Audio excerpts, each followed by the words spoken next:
Big Boss Malayalam season 7 grand finale voting result 4/11/2025 രാത്രി 10 മണിക്ക് വന്ന വോട്ടിംഗ് റിസൾട്ടാണ് നമ്മൾ ഈ വീഡിയോയിലൂടെ നോക്കുന്നത്. അതിനു മുൻപ് വളരെ പ്രധാനപ്പെട്ട ഒരു കാര്യം, നിങ്ങളുടെ ഇഷ്ടപ്പെട്ട മത്സരാർത്ഥി ആരാണ് അവർക്ക് ഹോട്ട്സ്റ്റാർ കയറി അതാത് ദിവസത്തെ വോട്ട് കൃത്യമായിട്ട് വിനിയോഗിക്കുക.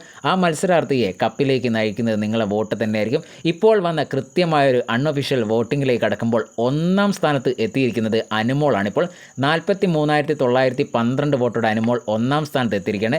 2-ാം സ്ഥാനത്ത് തൊട്ട് പിറകിൽ അനീഷാണ്. 42,722 വോട്ടിൻ്റെ ചെറിയ വ്യത്യാസത്തിൽ അനീഷാണ് 2-ാം സ്ഥാനത്ത്. 3-ാം സ്ഥാനത്ത് ഷാനവാസ് 27,410 വോട്ടോടെ ഷാനവാസ് 3-ാം സ്ഥാനത്ത് നിൽക്കുന്നു. 4-ാം സ്ഥാനത്ത് നൂറ 20,155 വോട്ടോടെ നൂറ 4-ാം സ്ഥാനത്ത് നിൽക്കുന്നു. 5-ാം സ്ഥാനത്തേക്ക് എത്തിയിരിക്കുകയാണ് നെവിൻ. 16,988 വോട്ടോടെ നെവിൻ 5-ാം സ്ഥാനത്താണ്. 6-ാം സ്ഥാനത്ത് അക്ബറാണ്. 15,599 വോട്ടോടെ അക്ബർ 6-ാം സ്ഥാനത്ത് നിൽക്കുന്നു. 7-ാം സ്ഥാനത്ത് ആദില 11,100 വോട്ടോടെ ആദില 7-ാം സ്ഥാനത്താണ്. ഒരിക്കൽ കൂടി നിങ്ങളോട് പറയുകയാണ്, നിങ്ങളുടെ ഇഷ്ടപ്പെട്ട മത്സരാർത്ഥിക്ക് ഹോട്ട്സ്റ്റാർ കയറി വോട്ട് ചെയ്യാൻ മറക്കാതിരിക്കുക. ഈ ആഴ്ച തന്നെ ഒരു മിഡ് എവിക്ഷൻ ഉണ്ടാവും എന്ന കാര്യത്തിൽ യാതൊരു സംശയവുമില്ല. ഒരുപക്ഷെ 2 പേരായിരിക്കും പോകുക എന്നുള്ള കാര്യത്തിലും നമുക്ക് ഏറെക്കുറെ ഉറപ്പിക്കാവുന്ന ഒരു കാര്യമാണ്. അടുത്ത അപ്ഡേറ്റുമായി ഉടനെ വരാം.